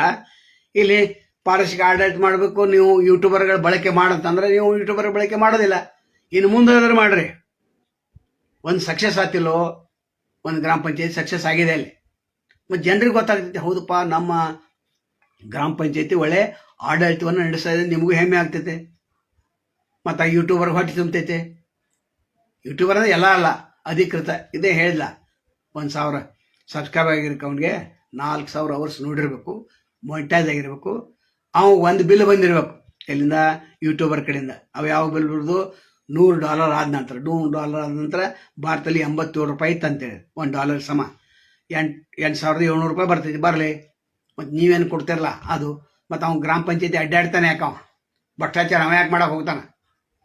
ನಾ ಯೂಟ್ಯೂಬರ್ ಅಂತ ಅವ ಯಾಕೆ ಹೇಳಕ್ಕೆ ಹೋಗ್ತಾನೆ? ಮಾಹಿತಿ ಯಾಕೆ ಹೇಳಕ್ಕೆ ಹೋಗ್ತಾನವ? ರಾಜಕಾರಣಿಗಳಿಗೆ ಅಲ್ಲಿ ಕಡೆ ಹೋದರೆ ಅವರು ದೊಡ್ಡ ದೊಡ್ಡ TV ಚಾನಲ್ ಪುಕ್ಕಟ್ಟ ಪ್ರಚಾರ ಮಾಡತ್ತಾರಲ್ಲ ಅವ್ರದ್ದು. ಅಲ್ಲೇನಾಯ್ತು ಲಕ್ಷ್ಮೀ ಬಾಳ್ಕರ್ ಕೇಳೋದು, ಇಲ್ಲೇನಾಯ್ತು ಜಾರಕಿಹೊಳಿ ಕೇಳೋದು. ಅವ್ರು ಹಂಗೆ ಹೇಳ್ತಾರೆ, ಇವ್ರು ಹಿಂಗೆ ಹೇಳ್ತಾರೆ. ಇನ್ನಿನ್ನೆ ಚುನಾವಣೆ ಆಯ್ತು, ಜಾರಕಿಹೊಳಿ ಹೇಳ್ತಾರೆ ಜಾತಿ ಟ್ರಂಪ್ ಕಾರ್ಡ್ ನಡೆಯಲಿಲ್ಲ ಅಂತ. ಆಯ್ತು ರೀ, ಜಾತಿ ಟ್ರಂಪ್ ಕಾರ್ಡ್ ನಡೀಲಿಲ್ಲ, ATM ಕಾರ್ಡ್ ವರ್ಕ್ ಆತ್ಲ ನಿಮ್ದ? ನಾವು ಅವ್ರು ಕೇಳಿದ್ರು ಜಾರಕಿಹೊಳಿ ಉತ್ತರ ಕೊಡಲಿ ನೋಡೋಣ. ಜಾತಿ ಏನು ರಾಜಕಾರಣ ಮಾಡ್ತಿದ್ರು ಅದಾಗಲಿಲ್ಲ, ವಿರೋಧಿಗಳು ಬರೋಬರಿದೆ. ATM ಕಾರ್ಡ್ ಯೂಸ್ ಮಾಡಿರಲ್ಲ, ಅದ್ಯಾರು ಹೇಳೋರು? ಕೇವಲ ಹೇಳಿಕೆಗಳಿಂದ ಆಗೋದಿಲ್ಲ, ಸರ್ಕಾರ ನಡೆಯೋದಿಲ್ಲ. ಸರ್ಕಾರ ನಮ್ಮಂಥವ್ರು ಸಲಹೆ ಸೂಚನೆ ಕೇಳಬೇಕು. ಯಾದಿ ಮೇ ಶಾದಿ ಗ್ರಾಮದಲ್ಲಿ ನಡೀತೀವಿ. ಎಷ್ಟೋ ಹುಡುಗರಿಗೆ ಮದುವೆ ಆಗ್ತಾ ಇಲ್ಲ, ಆತ್ಮಹತ್ಯೆ ಮಾಡ್ಕೊಳ್ಳೋ ಅಂತ ಸರದಿ ಬಂದು ನಿಲ್ತಾ ಇದೆ. ಈಗ 2-3% ಅಷ್ಟಾಗಿದೆ. ಇನ್ನು ಮುಂದೆ ನೋಡೋಕೆ ಹೈರಾಣ ಆಗ್ತದೆ. ಅಲ್ಲಿ 4ನೇ ಗ್ಯಾರಂಟಿ, 5ನೇ ಗ್ಯಾರಂಟಿ, 6ನೇ ಗ್ಯಾರಂಟಿ, 7ನೇ ಗ್ಯಾರಂಟಿ ತಗೋರಿ. ಯೂಟ್ಯೂಬರ್ 6ನೇ ಗ್ಯಾರಂಟಿ 7ನೇ ಗ್ಯಾರಂಟಿ ಮಾಡಲ್ಲ, ಯಾರು ಬೇಡ ಅಂತಾರೆ? ಪಾರದರ್ಶಕ ಇದು 7 ಗ್ಯಾರಂಟಿ ಯಾವುದು? ಸರ್ಕಾರಕ್ಕೆ ಯಾದಿ, ಸರ್ಕಾರಕ್ಕೆ ಶಾದಿ ಮಾಡ್ರಿ. ಸರ್ಕಾರಕ್ಕೆ ಯಾದಿ, ಸರ್ಕಾರಕ್ಕೆ ಶಾದಿ ಹೆಸರಿಟ್ಟು ಮಾಡಲ್ಲ. ಅದೊಂದು ಹೊಸ ಯೋಜನೆಪ್ಪ. ಎಷ್ಟೆಷ್ಟೋ ಯೋಜನೆ ತರ್ತಾರೆ, ಎಷ್ಟೊಂದು ನಿಗಮ ಮಂಡಳಿಗಳನ್ನು ತರ್ತಾರೆ. ಏನೋ 15-20 ನಿಗಮ ಮಂಡಳಿ ಮುಚ್ಚಾರದ್ರಿ ಅಂದ್ರೆ ಮುಚ್ಚಾರ ಲೀನ್ ಮಾಡಾರದ್ರಿ. ಆ ಲೀನದ ರೊಕ್ಕ ಉಳಿತೈತಲ್ಲ ಇಲ್ಲಿ, ಅದು ಮಾಡೋದು ಬಿಟ್ಟು ಏನೇನೋ ಮಾಡ್ತಾರೆ. ಸರ್ಕಾರಕ್ಕೆ ಶಾದಿ ಏನೋದು? ಪ್ರತಿ ಜಿಲ್ಲಾಧಿಕಾರಿಗಳು 500 ಮದುವೆಗಳನ್ನು 1 ವರ್ಷದಲ್ಲಿ ಮಾಡಬೇಕು, ಕಂಪಲ್ಸರಿ. ನಿಮ್ಗೆ ಎಲ್ಲ ಟ್ರಾನ್ಸ್ಫರ್. MLA ಹೇಳಬೇಕು, ನೀನು 200 ಮದುವೆಗಳನ್ನು ಪ್ರತಿ ವರ್ಷ ಮಾಡಬೇಕು. ನನಗೇನು ಹೇಳ್ತಕ್ಕದ್ದಲ್ಲ. ಜನತಾ ದರ್ಶನ ಮಾಡು, ಅಥವಾ ಯಾವುದೇ ಒಂದು ಸಾರ್ವಜನಿಕ ಒಂದು ಸಂಸ್ಥೆಯನ್ನು. ಸಾಕಷ್ಟು ಬುದ್ಧ, ಬಸವ, ಅಂಬೇಡ್ಕರ್ ಅಂತ ವೇದಿಕೆ ಮಾಡ್ಕೊಂಡಿರಿ. ಮಾನವ ಬಂಧುತ್ವ ವೇದಿಕೆ ಅಂತ ಮಾಡ್ಕೊಂಡಿರಿ. ಎಲ್ಲ ಸಂಘ ಸಂಸ್ಥೆಗಳು ಜಾತ್ರೆ ಮಾಡ್ತೀರಿ, ಜಾತ್ರೆಗೆ ಏನೇನೋ ಮಾಡ್ತೀರಿ, ಮನರಂಜನೆ ಕಾರ್ಯಕ್ರಮ ಮಾಡ್ತೀರಿ. ಇದನ್ನ ಯಾಕೆ ಮಾಡೋಂಗಿಲ್ಲ? ಅಲ್ಲಿ ಎಷ್ಟೋ ಮದುವೆ ಆಗಿ ಹೋಗ್ತಾವೆ. ಒಂದು ಮಂತ್ರಿ ಮಾಡೋಕ್ಕಿಂತ ಮೊದಲು ಅವ್ನ ಕಂಡೀಷನ್ 300 ಮದುವೆಗಳನ್ನು ನೀನು ಮಾಡಲೇಬೇಕು, ಇಲ್ಲಾಂದ್ರೆ ರಾಜೀನಾಮೆ 1 ವರ್ಷ ಅವ ಯಾಕೆ ಮಾಡಂಗಿಲ್ಲ? ಒಳ್ಳೇದು. ಧರ್ಮಸ್ಥಳ ಹೆಗಡೆ ಅವರು ಮಾಡ್ತಾ ಇದ್ದಾರೆ, ಮದುವೆ ಮಾಡ್ತಾ ಇದ್ದಾರೆ. ಅವ್ರಿಗೆ ಸಪೋರ್ಟ್ ಕೊಟ್ಟು, ಸರ್ ನೀವು ಇಲ್ಲಿವರೆಗೆ 10,000 ಮದುವೆಗಳು ಮಾಡಿಸಿರಿ, ನಮ್ಮ ಟಾರ್ಗೆಟ್ 50,000 ಇದೆ, ನೀವು ಮಾಡಿಕೊಡಿ ಅಂದ್ರೆ ಮಾಡಿಕೊಡ್ತಾರಲ್ಲ ಅವರು. ಮದುವೆಗಳು ಪುಕ್ಕಟ್ ಆಗ್ತಾವಿಲ್ಲ, ಸರ್ಕಾರ ಹೆಸರು ಬರ್ತಿತ್ತಿಲ್ಲೋ, ಸರ್ಕಾರ ಆದಾಯ ಹೆಚ್ಚಾಗ್ತಿತ್ತಿಲ್ಲೋ. ಏನು ಸರ್ಕಾರ ನಮ್ಮಂಥವ್ರು ಸಲಹೆ ಸೂಚನೆ ಪಡೆಯಂಗಿಲ್ಲ. ನಮ್ಮನ್ನ MLC ಮಾಡಿದ್ರೆ ಮಾಡಂಗಿಲ್ಲ. MLC ಮಾಡಿದ್ರೆ ಅಲ್ಲೇ ವಿಧಾನ ಪರಿಷತ್ನಲ್ಲಿ ಈಗೇನು ಕೂದಾರಲ್ಲ 75 ಮಂದಿ, ಅದರಲ್ಲಿ 90% ಕೋಟ್ಯಾಧೀಶರು. ಅವ್ರು ಯಾಕೆ ಬಡವ್ರ ಬಗ್ಗೆ ವಿಚಾರ ಮಾಡ್ತಾರೆ? ಅವ್ರು ಯಾಕೆ ಬಡವ್ರ ಬಗ್ಗೆ ಪ್ರಶ್ನೆ ಕೇಳ್ತಾರೆ? ಅವ್ರು ತಮ್ಮ ಮೆಡಿಕಲ್ ಕಾಲೇಜ, ಇಂಜಿನಿಯರಿಂಗ್ ಕಾಲೇಜ, ಸ್ವಾಯತ್ತ ವಿಶ್ವವಿದ್ಯಾಲಯಗಳಿಗೆ ವಿಧಿಗೆ ತರೋದು, ಪಾಸ್ ಮಾಡ್ಕೋದು, ನಂತರ ಸರಾಯಿ ಲೈಸೆನ್ಸ್ ತರೋದು, ನಮ್ಮ ಕಾಲೇಜ್ಗಳಿಗೆ ಅನುದಾನವನ್ನು ಕೊಡಿಸೋದು, ಟ್ರಾನ್ಸ್ಫರ್ ಮಾಡೋದು, ಅಷ್ಟ ಮಾಡತ್ತಾರ. ಮತ್ತೇನು ಮಾಡತ್ತಾರ? ಅವು ವಿಧಾನಸಭೆಗೆ ಆರಿಸಿ ಬರುವಂಥ ತಾಕತ್ತಿಲ್ಲ. ಆದರೆ ರಾಜ್ಯಪಾಲರು 11 ಏನು ವಿವಿಧ ವಲಯಗಳಲ್ಲಿ ಸಾರ್ವಜನಿಕ ಸೇವೆಯನ್ನು ಮಾಡ್ತಾ ಇದ್ದಾರೆ. ಹೆಸರು ಅವ್ರನ್ನ ತೆಗೆದುಕೊಂಡ್ರ ಅಲ್ಲಿ ಬರೀ ಹನುಮಂತರು ಬೇಕು ನಿಮಗೆ. ನಿರಾಶ್ರಿತರ ಕೇಂದ್ರ ಅಂತ MLA ಬಿದ್ದಿರ್ತಾನೆ, ನಾವು MLC ಮಾಡ್ತಾರೆ. ಏನು ರಾಜಕಾರಣ ನೀವು ಮಾಡತ್ತೀರಿ? BJP ಕಾಂಗ್ರೆಸ್ ಮತ್ತು JDS ಒಂದೊಂದು MLC ಮಾಡೋಕೆ ಕೋಟಿ ತಗೋದು, ಮತ್ತು ಪಾಪವ ಖರ್ಚು ಮಾಡಬೇಕು. ಚಂದ್ರ ಹೆಚ್ಚುಗಳು ನೋಡಲ್ಲ, 52,000 ಎಷ್ಟು ಕೊಟ್ಟ ಆರಿಸಿ ಬರಲ್ಲ, ಆತ್ಮಹತ್ಯೆ ಮಾಡ್ಕೋಬೇಕಾಗಿತ್ತು. ಏನೋ ಆರಿಸಿ ಬಂದರು, ಯಾಕಂದ್ರೆ ಕೋಟಿ ಮಟ್ಟ 50 ಕೊಟ್ಟಿದ್ದ. ನಂತರ ಲಕ್ಕನ್ ಜಾರಕಿಹೊಳಿ ಅವರು ಅವರೆಲ್ಲ ಬಿಟ್ಟಿದ್ರು, ಎಲ್ಲಿ ಅರಬಾವಿ ಮತ್ತು ಗೋಕಾಕ್ ಕೊಟ್ಟಿರಲಿಲ್ಲ. ಉಳಿದ ಕಡೆ ಸ್ವಲ್ಪ ಕೊಟ್ಟರು, ಆರಿಸಿ ಬಂದರು. ಪ್ರಥಮ ಹಂತದಲ್ಲಿ ಯಾಕೆ ಆರಿಸಿ ಬಂದರು ಇವರು? ಚಂದ್ರ ಹೆಚ್ಚುವಳಿ ಯಾರಿಗೆ ಗೊತ್ತಿತ್ತು? ದುಡ್ಡು ಹೆಚ್ಚನ ಪ್ರಥಮ ಸ್ಥಾನದಲ್ಲಿ ಬರ್ತಾನೆ ಅಂದ್ರೆ ಪ್ರಥಮ ಎಣಿಕೆಯಲ್ಲಿ ಬಂದ, 2ನೇ ಎಣಿಕೆಯಲ್ಲಿ ಸ್ವಲ್ಪ ಅಂತರದಿಂದ ಕೋಟಿ ಮಟ್ಟ ಸೋತರು. ಇಲ್ಲಿ ಮಿಲಾಪಿ ಹೊತ್ತು. ಇವತ್ತಿನ ಮುಖ್ಯ ವಿಷಯ ಅದಲ್ಲ. ನಮ್ಮಂಥವ್ರು ನೀವು MLC ಮಾಡೋದ್ರಿಂದ ಏನಾಗ್ತೈತೆ? ವಿಧಾನ ಪರಿಷತ್ ನಾವು ಕೇಳ್ತೇವೆ ಸಭಾಪತಿಗಳಿಗೆ, ಸರ್ ಸರ್ಕಾರ ಶಾದಿ ಮಾಡ್ರಿ, ಇಂತಿಂಥ ಕಾನ್ಸೆಪ್ಟ್ ಕೊಟ್ಕೊಳ್ಳಿ. ಅವರು ಸರ್ಕಾರ ನಿರ್ದೇಶನ ಕೊಡ್ತಾರೆ. ಹೌದು, ಯಾಕೆ ಮಾಡಬಾರಂತ ಕೇಳ್ತಾರೆ. ಅವರು ಮಾಡಂಗಿಲ್ಲ ಯಾಕೆ ಮುಖ್ಯಮಂತ್ರಿ ಕೇಳ್ತಾರೆ. ಸಚಿವ ಸಂಪುಟದಲ್ಲಿ ಪಾಸ್ ಆಗ್ತೈತೆ. ಅದು ಬಜೆಟಲ್ಲಿ ಹೆಚ್ಚು ಬೇಡಂಗಿಲ್ಲ, ಬಜೆಟಲ್ಲಿ ಹೆಚ್ಚು ಹೊತ್ತದಿಲ್ಲ. ಒಂದು ಸೀರೆ, ಒಂದು 5 ಗ್ರಾಮ್ ಅಥವಾ 2 ಗ್ರಾಮ್ ಅದು ತಾಳೆ. ಊಟಾರೆ ಯಾಕೆ ಕೊಡ ಅಂತೀರಿ ನೀವು? ರೇಷನ್ ಅಕ್ಕಿ ಐತಲ್ಲ, ಅನ್ನ ಸಾರ ಬಡಿತಾರೆ ಹೋಗ್ತಾರೆ. ಅವ್ರಿಗೆ ಮದುವೆ ಆಗೋದು ಮಹತ್ವ ಇರ್ತೈತೆ. ಅದು ಒಬ್ಬೊಬ್ಬರೇ 200 ಮಂದಿನ ತೆಗೆದುಕೊಂಡು ಬಂದ್ರೆ 200 ತೊಗೊಲ್ಲ, 100 ತೊಗೊಂಬರ್ತಾರೆ. ಈಗ ಹೆಚ್ಚು ಮಂದಿ ಅಂತಂದ್ರೆ ಗದ್ದಲಾಗ್ತಿದೆ, ಅದನ್ನೆಲ್ಲ ಗೊತ್ತೈತೆ. ಈಗೇನಿಲ್ಲ, ಮದುವೆ ಕಾರ್ಡೇನು ಆಗೋದಿಲ್ಲ. ಮುಂದಿನ ಎಲ್ಲ ಗಪ್ಚುಪ್ ಮದುವೆ ಮಾಡ್ತಾರೆ. ಯಾಕಂದ್ರೆ ಮದುವೆ ಲಗ್ನ ಪತ್ರಿಕಾ ಪ್ರಿಂಟ್ ಆದ್ದು ಎಷ್ಟೋ ಮದುವೆಗಳು ಮುರಿಯತ್ತಾವ. ಇನ್ನೇನು ಪಾಪ ಮಾಡ್ತಾರೆ. ಶ್ರೀಮಂತರ ತನಕ ಧೂಮ್ಧಾಮ ಮದುವೆ ಆಗ್ತಾವೆ. ಸಾಗರ್ ಕೊಲ್ಕರ್ರೆ ಮಧ್ಯಮ ಅಡ್ಡಿ ಗರೀಬ್ ಇದ್ದವ್ರನ್ನ ಆಗತ್ತೇವ ಗಪ್ಚುಪ್ಪ ಅದು ಇದು ಮಾಡಿ. ಮಧ್ಯಮ ವರ್ಗದ ಸಹಾಯತಾರಲ್ಲ, ಈ ನಮ್ಮಂಥವ್ರು ಸಹಾಯತೀವಲ್ಲ, ಸಿಕ್ಕಾಪಟ್ಟೆ ನಾಳತ್ತೇವೆ. ನಮ್ಮ ಪರಿಸ್ಥಿತಿ ಹೆಂಗಾಗಿದೆ ಅಂತಂದ್ರೆ, ಮಧ್ಯಮ ವರ್ಗದವರು ಈಗ ದೊಡ್ಡ ಬಿರುಗಾಳಿ ಬಿದ್ದಿರ್ತೈತಿ, ಒಂದು ನಾಯಿ ಸಿಕ್ಕೋದು ಕೂತಿರ್ತೈತಿ ಮಳ್ಯಾಗ, ಆ ಕಡೆ ಈ ಕಡೆ ಗಿಡ ಹುಡುಕಾಡ್ತೈತೆ, ಏನೂ ಸಿಗಂಗಿಲ್ಲ. ಅದು ಕೊಯ್ ಕೊಯ್ ಕೊಯ್ ಕೊಯ್ ಅಂತ ಏನು ಅಲ್ಲೇ ಮಲ್ಕೋತೈತಿ. ಅಂಥ ಪರಿಸ್ಥಿತಿ ಇದೆ. ಜಾತಿ, ಆ ಜಾತಿ ಈ ಜಾತಿ, ಕುಲವೆಂದು ಹೊಡೆದಾಡಿದ್ರೆ ನಿಮ್ಮ ಕುಲದ ಏನೇನಾದರೂ ಬಲ್ಯರ ಅಂತ ಕನಕದಾಸ್ ಹೇಳುವಾದ್ರು. ಬಸವನವ್ರು ಹೇಳಿದ್ರು, ಏನು ಎಲ್ಲ ಲಿಂಗಾಯತರು ಒಂದಪ್ಪ ಮದುವೆ ಮಾಡನ್. ಆಗಿನ ಕಾಲಕ್ಕೆ ಹಳ್ಳೆಯ ಮತ್ತು ಬ್ರಾಹ್ಮಣ ಮಗನನ್ನ ಅಥವಾ ಮಗಳನ್ನು ಮದುವೆ ಮಾಡಿಕೊಟ್ರು. ಅಲ್ಲಿಂದ ಕಲ್ಯಾಣ ಕ್ರಾಂತಿ ಆಯ್ತು. ಪಿಜ್ಜಾಣಿಗೆ ಯಾರೋ ಕೊಂಡಿ ಮನ್ಸನ ಅಂತವ್ರು ಫಿಟ್ಟಿಂಗ್ ಇಟ್ರು. ಅವ್ರು ಕಲ್ಯಾಣಕ್ಕೆ ಓಡಿ ಹೋದ್ರು. ಒಬ್ರು ಹೇಳ್ತಾರ ಜಿಗಿದ್ರು ಅಂತ. ಇಲ್ಲ, ಇದೇನು ನೋಡೋದು ಪರಿಸ್ಥಿತಿ ಐತಿ, ಅವ್ರಿಗೆ ನೋಡಕ್ಕೆ ಆಗಲಿಲ್ಲ. ಇತಿಹಾಸ ಇದೆ, ಇತಿಹಾಸವನ್ನು ತೆಗೆದು ನೋಡ್ಬೇಕು. ಇಷ್ಟೆಲ್ಲ ಯಾಕಾಯ್ತು? ಸರ್ಕಾರಕ್ಕೆ ನಾವು ಪ್ರಶ್ನೆ ಮಾಡ್ತೇವೆ. ಅಂತರ್ಜಾತಿ ವಿವಾಹ ಆಗತ್ತೆ, ಎಷ್ಟು ನೀವು ಸಪೋರ್ಟ್ ಕೊಡಿದ್ರೆ ಅಂತರ್ಜಾತಿ ವಿವಾಹ ಆದ್ಕೊಳ್ಳೆ ಬಜರಂಗದಳ ಬಂದು ನಿಲ್ತಾರೆ, ಶ್ರೀರಾಮ್ ಸೇನೆ ಬಂದು ನಿಲ್ತಾರೆ, ಹಿಂದೂಸ್ತಾನ ಸೇನೆ ಅಂತ ಅವ್ರು ಬಂದು ನಿಲ್ತಾರೆ. ಹೆಂಗೆ ಮುಸ್ಲಿಂ ಮತ್ತು ಈ ಥರ ಕಾಸ್ಟ್ ಮದುವೆ ಆಗ್ತೈತೆ? ಸರ್ಕಾರಕ್ಕೆ ಅದಕ್ಕೆ ಸಪೋರ್ಟ್ ಕೊಡ್ಬೇಕಾಯ್ತು. ಕಾನೂನು ತಂದರು. ಕಾನೂನು ಎಂತ ತರಬೇಕು? ಈಗ APMC ತಿದ್ದುಪಡಿ ಕಾಯ್ದೆ ತಂದರು. ಯಾರು? ನರೇಂದ್ರ ಮೋದಿ ಹೋರಾಟ ಮಾಡಿ, ಪಂಜಾಬ್ ರೈತರು ಮತ್ತು ಹರಿಯಾಣ ರೈತರು ಹೋರಾಟ ಮಾಡಿ ಕ್ಯಾನ್ಸಲ್ ಮಾಡಿರಲ್ಲ. ಅದಕ್ಕೆ ಕರ್ನಾಟಕ ಸರ್ಕಾರ BJP ಸರ್ಕಾರ ಇತ್ತು, ಅವ್ರು ಯಾಕೆ ಮಾಡಲಿಲ್ಲ? ಅದನ್ನು ಇವರು ಇಟ್ಕೊಂಡು ಕೂದಾರೆ. 2.5 ವರ್ಷ ಆಯ್ತು. ಯಾಕಂದ್ರೆ ವಿಧಾನ ಪರಿಷತ್ನಲ್ಲಿ ಬಹುಮತ ಇಲ್ಲಾಗಿತ್ತು, ಅದಕ್ಕೆ ಇಟ್ಟಿದ್ದಾರೆ. ಬರೋಬರಿದೆ. ಈಗ ತರ್ತಾರೆ, ಚಳಿಗಾಲ ಅಧಿವೇಶನದಲ್ಲಿ ತರಬೇಕು ನಾವು. ಯಾವುದು APMC ತಿದ್ದುಪಡಿ ಕಾಯ್ದೆ ತಂದು ಅದನ್ನು ಪಾಸ್ ಮಾಡ್ಕೋಬೇಕು. ರಾಜ್ಯಪಾಲರ ಸಿಗ್ನೇಚರ್ ಮಾಡ್ತಾರೆ. ಈಗಿನ ರಾಜ್ಯಪಾಲರು ಒಳ್ಳೆಯವ್ರದಾರ, ಎಲ್ಲ ಫೈಲ್ ಇಟ್ಕೊಂಡು ಕೊಡಂಗಿಲ್ಲ. ಅದು ಕೆಲವೊಂದು ಪರಿಶೀಲನೆ ಮಾಡ್ತಾರೆ. ನಮ್ಮ ರಾಜ್ಯಪಾಲರು ನಮ್ಮ ವಿರೋಧ ಇದಾರಂತ, ಇವರೇ ಕಾಂಗ್ರೆಸ್ ಅವ್ರನ್ನ ಮತ್ತು ಫೈಲಿಗೆ ಸಹಿ ಮಾಡ್ಬೇಕಾ? ನಿಮ್ಮದು ಕಣ್ಮುಚ್ಚಿ ರಾಜ್ಯಪಾಲರು ಇರೋದೇ ಅದಕ್ಕೆ ಕಣ್ಮುಚ್ಚಿ ಸಹಿ ಮಾಡಕ್ಕಿದಾರ ಅವರು? ಇಲ್ಲ, ನೋಡ್ಬೇಕಾಗ್ತದೆ. ಇವ್ರಿಗೆ ಬುದ್ಧಿಜೀವಿಗಳ ಬೇಡ, ಹನುವಂತರ ಮನೆ ಹಾಕಿ ಕೂಯ್ತದು. ಚಿಂತಕರ ಚಾವಡಿ ಆಗ್ಬೇಕಾಯ್ತು, ವಿಚಾರವಂತರ ಚಾವಡಿ ಆಗ್ಬೇಕಾಯ್ತು, ಬಡವರ ಬಗ್ಗೆ ಪ್ರಶ್ನೆ ಆಗ್ಬೇಕಾಯ್ತು. ಇದೆಲ್ಲ ಹೇಳೋದು 18ರಿಂದ 35 ವರ್ಷ ಒಳಗಿನ ಯುವಕರಿಗಾಗಿ. ನೀವು ರೆಡಿಯಾಗಿ, ರೆಡಿ ಆಗಂದ್ರೆ ಇವ್ರು ರೆಡಿಯಾಗಿ ಸರಿ ಅಂಗಡಿ ಹೋಗಿ ಕೂತ್ರಪ್ಪ, 90 ಆಗಿ ನೈ ಕುನಿಗತ್ಲೆ ಕೊಯ್ ಅನ್ಕೋದು ಬಂದ್ರಪ್ಪ. ಅಲ್ಲೋ, ದೇಶ ನಿಮ್ಮ ಕೈಯಾಗ ಕೊಡಕ್ಕೆ ರೆಡಿ ಇದಾವಲ್ಲ. 35% ನೀವಿದ್ದೀರಿ ದೇಶದಲ್ಲಿ. ದೇಶ ನಿಮ್ಮ ಕೈಯಾಗ ಬರ್ಬೋದು. 35% ಟಿಕೆಟ್ ಕೊಡ್ರಿ ಅಂತ ಹೇಳ್ಬೇಕು. ಚುನಾವಣೆ ವೇಳೆಯಲ್ಲಿ ಯುವಕರಿಗೆ ಎಷ್ಟು ಟಿಕೆಟ್ ಕೊಟ್ಟರು, ಯಾಕೆ ಕೊಡಲಿಲ್ಲ? ನಿಮ್ಮ ಹೋರಾಟ ಇಲ್ಲ. ಪದವೀಧರ ಸಂಘಟನೆ ಒಂದಿತ್ತು, ಅದು ಮುರ್ಕೊಂಡು ಹೋಯ್ತು. ನೌಕರಿ ಕೊಡಂತ ಬೆನತಿರು, ಯಾರಿಗೂ ನೌಕರಿ ಸಿಗಲಿಲ್ಲ. ಹಿಂಗಾದ್ರೆ ಹೆಂಗೆ ಪಾರದರ್ಶಕ ಆಡಳಿತ ಹೆಂಗೆ ನಡೀತಿತ್ತು? ಅದು ಸರ್ಕಾರ ಹೆಂಗೆ ನಡೆಯೋದು? ದಯಮಾಡಿ ಸಿದ್ದರಾಮಯ್ಯ ಅವರು 2 ವಿಚಾರಗಳನ್ನು ನಾವು ಇವತ್ತು ಪ್ರಸ್ತಾಪ ಮಾಡ್ತೇನೆ. ಕೊನೆಗೆ ಈ ವಿಡಿಯೋನ ಮುಗಿಸುವಂಥ ಸಮಯ. ಯಾಕಂದರೆ ಹೆಚ್ಚು ಮಾತಾಡೋದ್ರಲ್ಲಿ ಈಗಾಗಲೇ 2 ವಿಡಿಯೋಗಳನ್ನು ನಾವು ಮಾಡಿದ್ದೇವೆ. ಇದು 3ನೇ ವಿಡಿಯೋ. ಇನ್ನೂ 2-3 ವಿಡಿಯೋಗಳು ನಾವು ಮಾಡ್ತೇವೆ. ಸಾರ್ವಜನಿಕ ಹಿತದೃಷ್ಟಿಯಿಂದ ನಾವಿದ್ದೇವೆ, ಸಮಾಜ ಸೇವೆಗೆ ನಾವಿದ್ದೇವೆ. ಯಾರು ಪಕ್ಷವಿಲ್ಲ, ಯಾವ ಕಾಂಗ್ರೆಸ್ ಇಲ್ಲ, JDS ಇಲ್ಲ, BJP ಇಲ್ಲ, L ಇಲ್ಲ, M ಇಲ್ಲ, H ಇಲ್ಲ, ಯಾರೂ ಇಲ್ಲ. ನಾವು ನಿರ್ಭಯ ಪತ್ರಕರ್ತರು, ನೇರ ದಿಟ್ಟ ನಿರಂತರ ಪತ್ರಕರ್ತರು. ಹೆಮ್ಮೆಯಿಂದ ಹೇಳ್ಕೊತಲ್ಲ ನಾವು. ಕೇಳೋದ್ರ ಭಿಕ್ಷಾ ನಿಮ್ಮ ಕಡೆ ಕೇಳ್ತೇವೆ. ಇಷ್ಟೆಲ್ಲ ಹೇಳಕ್ಕೆ ವೈಫೈ ಸಿಕ್ಕೈತೆ ಅಂತ ಹೇಳತ್ತೇವೆ ನಾವು. ಇಲ್ಲಾಂದ್ರೆ ಇಟ್ಟು ನಿಮ್ಮನ್ನು ಉದ್ಧಾರ ಮಾಡಿ ನನಗೇನಾಗೋದೈತಿ? ಹೇಳ್ತಾರಪ್ಪ 18 ವರ್ಷದಿಂದ 30 ವರ್ಷದ ಯುವಕರು ಜಾಗೃತಿ ಮಾಡೋದು. ಜಾಗೃತಿ ಮಾಡೋದು, ಏನು ಜಾಗೃತಿ ಆಗ್ತಾರ? ಇಲ್ಲೆಲ್ಲ ಕೇಳ್ತಾರೆ, ಮರಿತಾರ. ಹೋಗು ನಡಿ ನಾವು 90 ತಗೋನಂತ. ಮತ್ತೇನು ಹೇಳಿ? ಕಾನೂನು ಮುಂದೆ ಕಿನ್ನರಿ ಬಾರಿಸಿದಂತ ಆತ್ಲವ. ಇವ್ರು ಯಾಕೆ ಹೇಳೋದು? ಏನೋ ಯುವಕರನ್ನ ಹರಿದಾರಿ ತರಬೇಕಂತ ದೇವರು ಲೆಕ್ಕಪತ್ರ ಕೇಳ್ತಾರೆ. ಫೋನ್ಪೇ, ಗೂಗಲ್ ಪೇ ಎಷ್ಟಾಗೈತೆ ಅಂತ.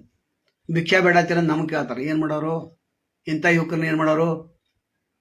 ಏನು ಮಾಡೋರೇನು? ಮಾಡ್ಲಿಕ್ಕೇನು ಸಾಧ್ಯ ಇಲ್ಲ. ಇರಲಿ, ಸಿದ್ದರಾಮಯ್ಯ 2 ಪ್ರಶ್ನೆ. 6ನೇ ಗ್ಯಾರಂಟಿ ಏನು ಮಾಡಬೇಕು?